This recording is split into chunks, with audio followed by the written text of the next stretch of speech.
पश्चिम बंगाल में विधानसभा चुनाव के पहले चरण के मतदान होने में केवल अब 3 दिन का समय बाकी है। 48 घंटे बाद में चुनाव प्रचार बंद हो जाएगा। अंतिम दौर के अंदर चुनाव प्रचार एक तरीके से चल रहा है और इतने दिनों में बंगाल के अंदर हुआ क्या है, यानी पहले चरण में ऊंट किस करवट बैठ रहा है, इस बारे में आज आपसे बात करेंगे और आपको कुछ हिंट भी देंगे कि बंगाल में 152 जो सीटें हैं पहले चरण की, आखिर उनमें हो क्या रहा है। तो चलिए शुरुआत करते हैं। तो मित्रों, बंगाल में जो 152 सीटों के ऊपर पहले चरण में चुनाव हो रहा है उसमें कुल लगभग 16 जिले शामिल हैं, जिसके अंदर कूच बिहार, अलीपुरद्वार, जलपाईगुड़ी, दार्जिलिंग, उत्तरी दक्षिणी दिनाजपुर, मालदा, मुर्शिदाबाद, बांकुड़ा, पुरुलिया, पश्चिमी मेदिनीपुर, पूर्वी मेदिनीपुर, ये सारा का सारा इलाका है। मुख्य रूप से उत्तरी बंगाल और जंगल महल का ये पूरा का पूरा एरिया है। कुछ एरिया और भी शामिल है और 152 सीटें यहाँ पे बनती हैं। और बीजेपी को अगर बंगाल की सत्ता में आना है तो उसके लिए ये पहला जो चरण है 152 सीटें, ये करो या मरो के संघर्ष की हैं। अगर 2021 के विधानसभा चुनाव को हम देखें तो इन 152 सीटों में से करीब 92 सीटें टीएमसी ने जीती थी और बीजेपी के खाते में 59 सीट आई थी। दूसरा जो चरण होने वाला है 29 अप्रैल को, उसके अंदर 142 सीटें हैं कुल, लेकिन वो 142 सीटें अधिकांश वो हैं जो टीएमसी के दबदबे वाला एरिया माना जाता है। लिहाजा बीजेपी की पूरी उम्मीद जो है सत्ता में आने की, वो टिकी हुई है पहले चरण की इन 152 सीटों के। बीजेपी का आकलन ये है और संघ का ये आकलन है कि करीब बीजेपी इस समय 110 से ज्यादा सीटें इन 152 सीटों में से जीतने जा रही है। अब सवाल ये उठता है कि जो ग्राउंड रिपोर्ट्स हमारे पास में है तो हमारा आकलन क्या कहता है। देखिए, कुछ जिले ऐसे हैं जहां पे बीजेपी इस बार क्लीन स्वीप कर सकती है, जिनमें कूच बिहार 9 सीटें हैं, यहां बीजेपी क्लीन स्वीप कर सकती है। इसके अलावा अलीपुरद्वार, जलपाईगुड़ी, दक्षिणी दिनाजपुर, मालदा के अंदर भी बीजेपी बहुत अच्छा प्रदर्शन इस बार कर सकती है। इसके अलावा पुरुलिया, बांकुड़ा, झारग्राम, पूर्वी मेदिनीपुर, ये वो इलाका है जिसमें बीजेपी इस बार क्लीन स्वीप भी कर सकती है। और इन 152 सीटों में इस बार बीजेपी को लगभग 100 से ज्यादा सीटों के ऊपर बढ़त इस समय मिली हुई है। ये बिल्कुल साफ तौर पर दिखाई देता है। अंतर जो है, हम बार बार जो कह रहे हैं कि इस चुनाव में अब वोटर बीजेपी को वोट डालने के लिए तैयार है, उसके दिमाग से डर निकल चुका है। और देखिए हो क्या रहा है, दरअसल बंगाल का पूरा चुनाव ना चाहते हुए भी पूरा का पूरा जो बंगाल का चुनाव है अब 2 ध्रुवों के अंदर बट गया है, हिंदू और मुसलमान। इस चुनाव के अंदर ध्रुवीकरण का खेल ना टीएमसी खेल रही है ना बीजेपी। बीजेपी भी इस बार बिल्कुल डेवलपमेंट की बात कर रही है, बंगाल के इकोनॉमिक ग्रोथ की बात कर रही है, युवाओं के रोजगार की बात कर रही है। लेकिन इसके बावजूद पूरा का पूरा चुनाव अपने आप ही हिंदू और मुसलमानों के अंदर बदलता जा रहा है। और इसका एक बहुत बड़ा कारण है 2021 में जो पोस्ट पोल वायलेंस हुआ था बंगाल के अंदर, चुनाव के बाद जिस तरीके से हिंसा का तांडव हुआ था, उसके असर ने इस बार के चुनाव को हिंदू मुसलमानों में बांट दिया। दरअसल हिंदुओं के पूरे वोट बैंक में अब धीरे धीरे ये मैसेज जाता जा रहा है कि चुनाव के बाद इस बार फिर हिंसा होगी अगर टीएमसी जीती, और हिंसा का सीधा सीधा शिकार उन इलाकों के अंदर हिंदुओं को बनाया जाएगा जहां उनकी संख्या कम है। और इसकी आंच बंगाल में कोलकाता तक भी पहुंच सकती है। कोलकाता का भी बड़ा इलाका ऐसा हो चुका है जिसमें एक तरीके से हिंदुओं को शोषण का शिकार होने लगा है पॉलिटिकली अगर देखा जाए तो अब कुल मिलाकर हिंदू वोट बैंक के दिमाग में ये आता जा रहा है धीरे धीरे कि जब चुनाव बाद में पोस्ट पोल वायलेंस के अंदर उन्हें शिकार बनना है तो ऐसी स्थिति क्यों ना खड़ी की जाए कि वो स्थिति ही ना बने, यानी टीएमसी सत्ता से बाहर हो जाए। और अगर टीएमसी को सत्ता से बाहर करना है तो उसके लिए वोट डालना बहुत जरूरी है। आप ये मान के चलिए, ग्राउंड रिपोर्ट्स भी यही कहती हैं और सारी पॉलिटिकल पार्टी जानती हैं, और जो पत्रकार बंगाल के अंदर सालों से चुनाव कवर करते आ रहे हैं वो ये बहुत अच्छी तरीके से जानते हैं कि बंगाल में 20 से 25% वोट केवल सत्ताधारी पार्टी अपने दम पर बढ़ाती रही है, यानी फर्जी पोल के माध्यम से। और ये कोई ऐसी बात नहीं है जो तथ्यात्मक रूप से बंगाल के लोग जानते नहीं है, सब जानते हैं कि 11-12 बजे बाद में बंगाल के अंदर जो कोलकाता के बाहरी इलाके हैं उनके अंदर पोलिंग बूथ्स के ऊपर क्या होता था। तो ये 20 से 25% का जो एवरेज अंतर है ये हमेशा रहा, और यही कारण है कि शुरुआती सालों में बंगाल के अंदर लगभग 20 साल कांग्रेस ने शासन किया, उसके बाद 34 साल तक लेफ्ट बैठा रहा, और अब 15 साल से टीएमसी सत्ता के अंदर है। अगर आप इसको और रिफाइन तरीके से समझना चाहते हैं तो बंगाल के पंचायत चुनाव की स्थिति देख लीजिए कि 50% जो सीटें हैं उसके ऊपर तो निर्विरोध निर्वाचन की स्थिति बन जाती है। ऐसा हिंदुस्तान में और कहीं होता है क्या? बल्कि हिंदुस्तान नहीं, दुनिया में कहीं नहीं होता होगा, लेकिन बंगाल में होता है। और बंगाल में इसलिए होता है क्योंकि बंगाल के अंदर कैडर आधारित हिंसा होती है चुनाव में, प्री पोल हिंसा भी होती है और पोस्ट पोल वायलेंस भी होता है। और यही कारण है कि वो जो 20 से 25% वोट बंगाल के अंदर सत्ताधारी दल अपने दम पर फर्जी डलवाते रहे हैं, वो इस बार सीन से बाहर होता हुआ दिख रहा है। और वही 20 से 25% वोट है जो बंगाल की दिशा और राजनीति को तय किया करता था, और इसलिए बहुत बड़ी तादाद में वोटर वोट डालने के लिए जाता ही नहीं था। लेकिन इस बार स्थिति अलग है, बहुत बड़ी संख्या में, यानी 63 लाख नाम जो है वो तो SIR में पहले ही हट चुके हैं, तो वोटर लिस्ट रिफाइन हो चुकी है। उसके बाद 27 लाख नाम और हटे।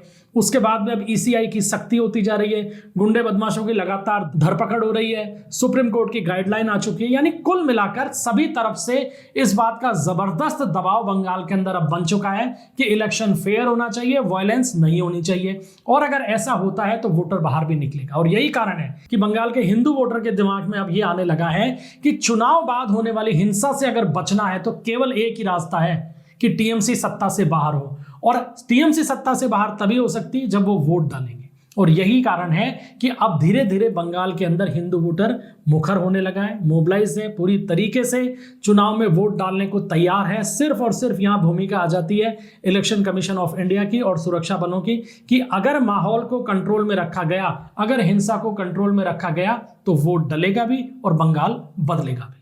अब एक जो बड़ी खबर निकल कर आई है वो ये भी आई है बंगाल से कि IPAC ने बंगाल के अंदर अपना काम समेट लिया, अपने तमाम कर्मचारियों को कह दिया है कि भैया 11 मई तक आप छुट्टी पर रहो, उसके बाद में देखेंगे।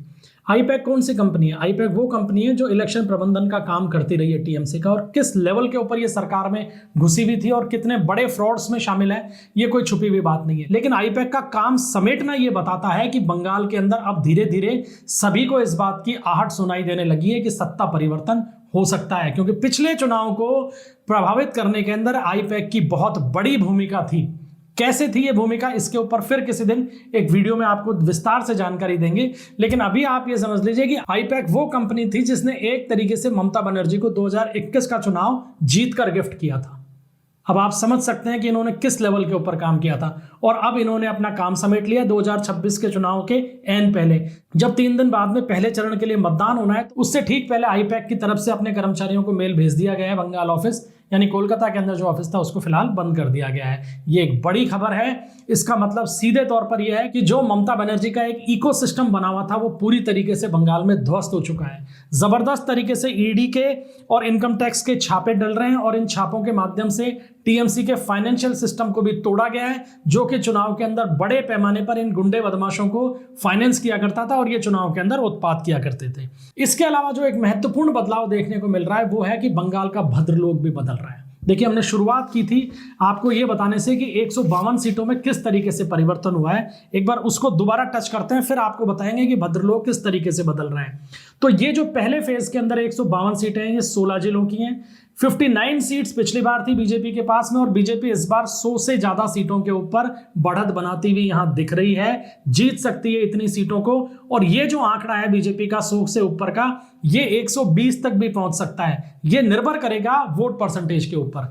अगर चुनाव आयोग मतदान के दिन वायलेंस के ऊपर काबू कर लेता है और पोल परसेंटेज लगभग 85% तक पहुंच जाता है, जो कि बंगाल में हमेशा जाता था, लेकिन इस बार 85% पहुंचना इसलिए इंपॉर्टेंट है कि हमेशा तो जाता था फेक पोल के दम पे और आम मतदाता को वोट ही नहीं डालने दिया जाता था। लेकिन इस बार क्या है कि जो मतदान फर्जी तरीके से होता था उसको या तो ECI ने रोक लिया है, या जिन वोटर्स के फर्जी वोट डाले जाते थे उनके नाम ही वोटर लिस्ट से हट चुके हैं। तो इस बार अगर 85% पोल होगा तो वो फेयर होगा, और अगर फेयर तरीके से 85% पोल होता है तो पहला जो चरण है उसके अंदर सुनामी आने वाली है, और इसका सीधा असर दूसरे चरण के ऊपर भी पड़ेगा। क्योंकि दूसरे चरण के अंदर बीजेपी को कुछ परेशानी इसलिए है कि दूसरे चरण के अंदर वो एरिया भी शामिल हो रहा है दोस्तों, जिसके अंदर बहुत जबरदस्त तरीके से TMC का दबदबा रहा है। दूसरे चरण के अंदर कोलकाता शामिल है, दूसरे चरण के अंदर हावड़ा शामिल है, दूसरे चरण के अंदर दक्षिण 24 परगना शामिल है, और ये तीनों जिले वो हैं जहां बीजेपी का खाता भी नहीं खुला था।